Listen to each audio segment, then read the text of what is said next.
940 ekyo nasobola okukifuna. yeetengerera yaida yafuuka Sumba mu mwaka ogw'1976. awo we tuli kuviira nitutandika okubona ebibala bya Bupaddengo. Bupaddengo yazaala Kisozi. Bupaddengo yazaala Luzinga. Bupaddengo yazaire na Wanyago. Kyokka nga Kabini gwe bazaala eruuyi lule yeena yamala yakola ki? Yazaala Magogo. Mutaka yaja yasaba mwami Kasiiti eyali omunaani wa kuno yamusaba ettaka nga yali asabiranga Kamuli ng'ava ku Nakabaale n'ebigere yajja e Kamuli. Bwe yajjanga e Kamuli yawulira obunafu baali abaami babiri, ow'Abakatuliki era yali ali ku Nakabaale okwo n'ow'Abaprotesitanti. Kyovaako bamwinaako bati nze muna ndijja kusaba ettaka. Mwami Mutaka yajja eri Kasiiti yamukoba ati munanka oyo okujja e Kamuli, aye ndi kusaba onfunire ku Weenata Church. Kasiiti yamukoba ati jjayo ye Wangubo akuwe woba ozimbe church eyo. Yajja ye Wangubo yamukoba ati jjaye wonaabona okuva ku nzeero enkoma obone wonaazimbe ekanisa nga bw'osabye. Yadde yazimbawo church eyo. Eitaka eryo yadde yamulambuza yakomewa mutayambirwawo wanaani wano wa Kinove owayo waabu. Yamwawulira eitaka eryo okupaka mu Kibali.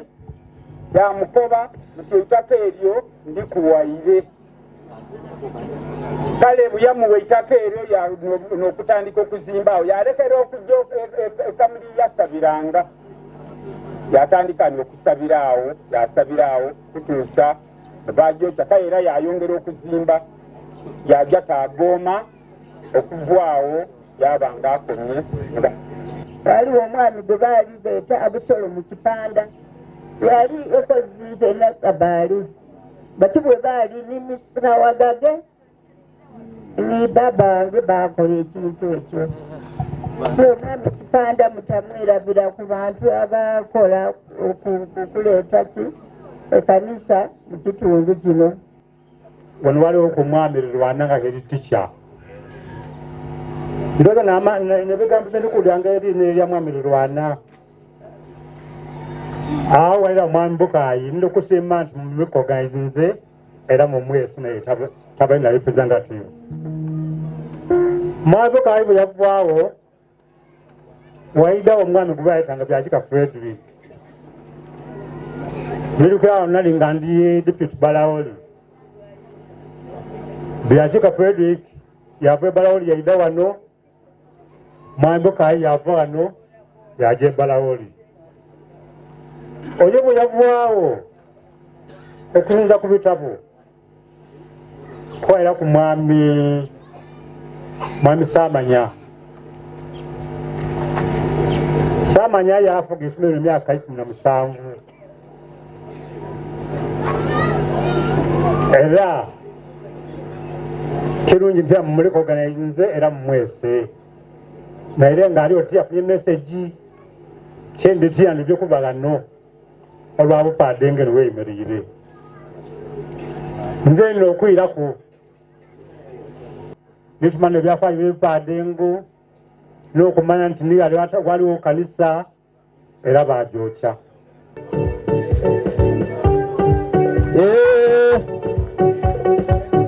Haleluya.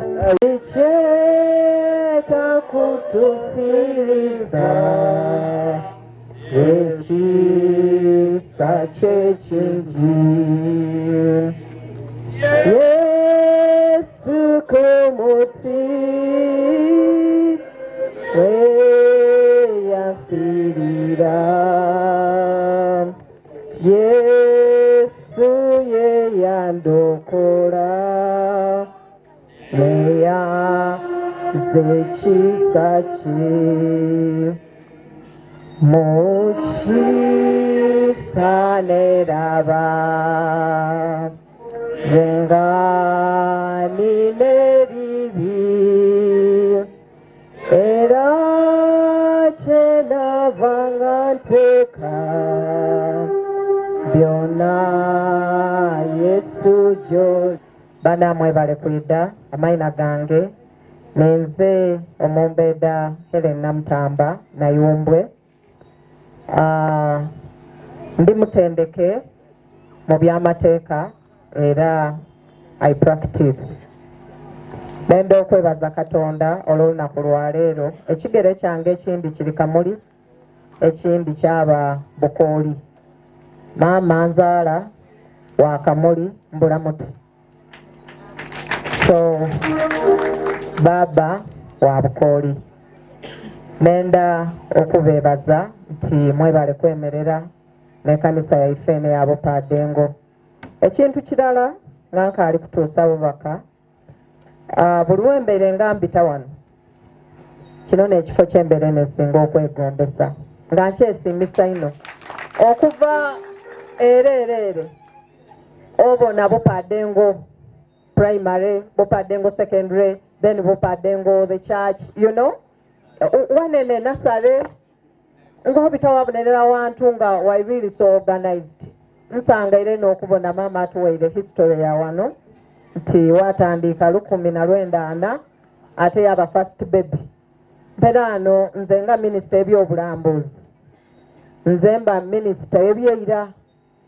This is the best tourism history that someone can come and you sell to. Otuba tuli promoting ebyobulambuzi eby'eddiini. Oidi bankobye wanati promoting mwayogera ayinza abandi basinga kutegeera akagulu. Aye kanisa mwenda munsiima kuzeena olw'okupromotinga Bishop Hannington. Kubanga Bishop Hannington eyo wemba ntandiise ogyogerera ozira nsonga ekutwala Isirairi ozira nsonga ekutwala wa Namugongo oba oli kunoonya omusaayi ogwasooka ogw'obukristaayo okutoona ku itaka lya Uganda mu 1885 ogw'omusaayi gwatoonebwawa Kyando. This is where we had the first martyr who was killed ngaide spreading achi. Now lwaki oje Namugongo wa 1886 lwaki oje Namugongo bayitira abairugavu ng'omuzungu yaleeta eddiini yayuwa omusaayi yaguyuwa Bishop Hannington. Bishop Hannington tulinawo spiritual marks eddiini. Twabaawo omuzungu ono we yatendukanga we yatanga embiriizide waliwo ekikulobera okujja ku Bishop Hannington n'otenduka n'olirira Katonda waliwo kyetweta okweyawula no intercessing n'okwegayirira aye waliwo okweyawula wabaakuwenka tidi oidi femperano twamala twajja mu bulokole aye tidi batukikola mu Anglican weyawula kuwabaakuwenka ng'olina ekizibu. You separate from your family, then you go for prayer and fasting for 3 days. Abandi badikola dry. Oba abandi badikola with the liquid. Aye, the best place to go to is Bishop Hannington. Awokutenduka waliwo weyasulanga. Awobo oli claiminga. Waba weyabuliranga enjiri. Muga Katonda gene. Amabaale galiwo agali otintebe. Abantu baife batyamanga wabaawo akatuuti ak'amabaale. Bishop Hannington we yayemereranga yabuulira ki enjiri yava waliwo weyajjanga yasomera Bible ofunanga kuko ekiseera waafuna wantu wootyama wasoma ku Bible weire empapula 3 ina ng'oli wenka. Bishop Hannington biriyo twaba n'ekifo Bishop Hannington we yajjanga yasabira amaadi ago gaakola ebyafaayo amaadi gakaaliwo Ekyando Emayuge ku Bishop Hannington gabwerere era galiwo abayikiriza basaba gabakolera ebyewuunyo. Eitaka nze najja ku Isirairi eyo nali njire ku benchmarking era bya Christian tourism. Aye nabo nanga batunda itaka abajja ko Israeli wano baliwo eitaka mwali bona batunda ki amadi bulina ne motoka bucupa buti Andrew muna nkobera akugundi Richard koba driver ngande obucupa obwo itaka na amadi buli mberi wale obwa Israeli aye akacupa kati kalimu amadi akandi kalimu itaka akandi kabamu ki anointing chetuzira wano ndoza ne mizabire jiva kwa anointing oil aye amadi tulinago eitaka eitukuvuliriwa lwaki tubanga tubonabona nitutatuuka kunwera mu iddiini yaife ate ng'ebyokulwanisa tukoze eki bananga tuli wano olwaleero ng'abakristaayo ebyokulwanisa tulinabyo mba ayemereire wano yabuulira aye ng'ali kulaga nti ffe beene niife ebyokulwanisa otulina okwetaamu ki amafuta so ekifo ekyo nkipromotinze najja Israeli n'akyogerera najja Nigeria najja ne Bungereza n'abo na famire yaabwe basanufu ino be obucupa butono buti bwe natoola Israeli obwa glass very small ones wambere aye ebintu byabwe beene bye balina byenene by'obulambuzi byabwe bye balina ekifo kino ekyabupaddengo mbeire ndi kusaba ne akakiiko akaliwo nti history ono gwe tufunye we can package this place kyafuuka a tourism site tidde oba mukitegeere ekifuula ekifo kino eky'ebyobulambuzi n'ebyafaayo byakyo ekitambuza abantu obaleeta n'omuntu okutyama nga we tutyaime wano omuntu n'ayogera ebyafaayo eby'ekifo kino that is the selling product of any tourism site era nze we natandika okwogerera eibaala eri ekagulu bameka abampulira nga ndogerera kagulu bana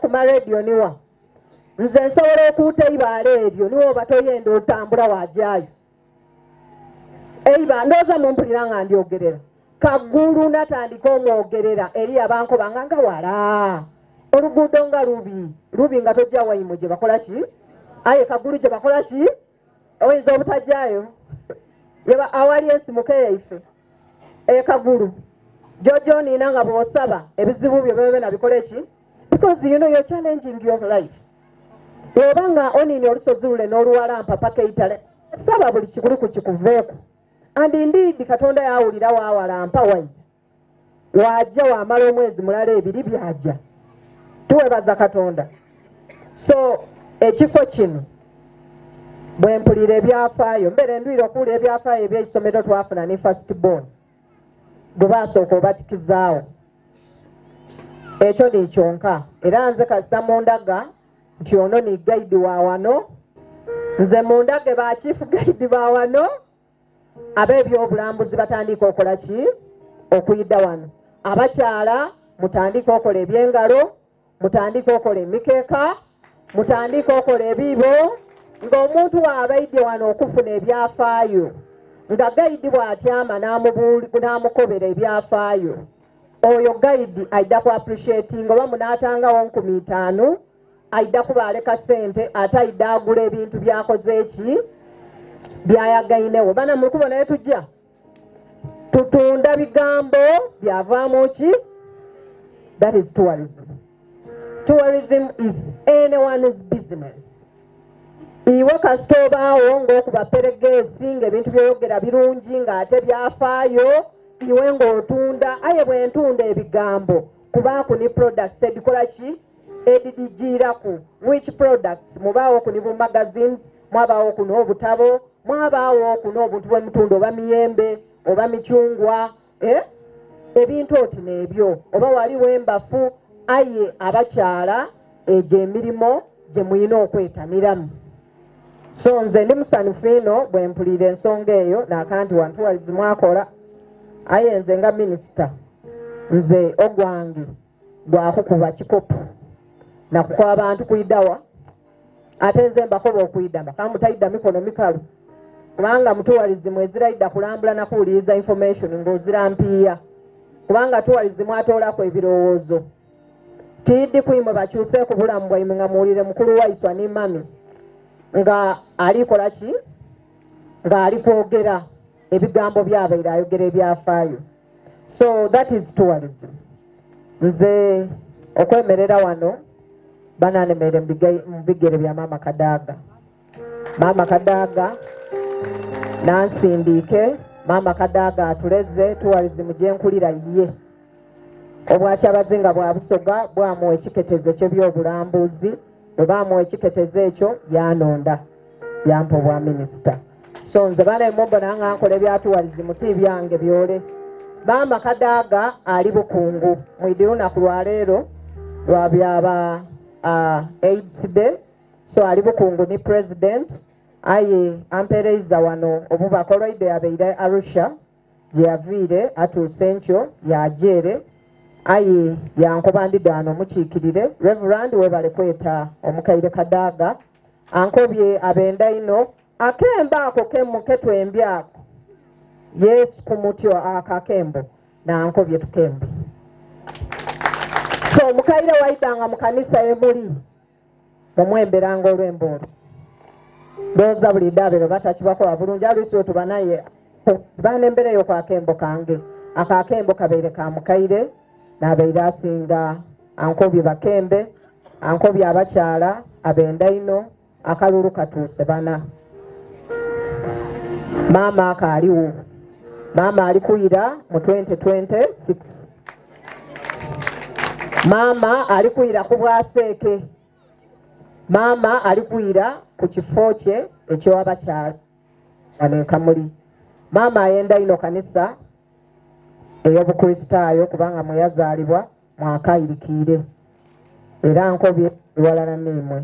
Omukulu bwe yamuwandikira ebbaluwa yamusabayo ku obuyambi obw'okuba nti mukulaakulanya yabeere nnumba oba nnumba ey'omulabirizi yasaba ampeire obubaka bwa $2,000,000.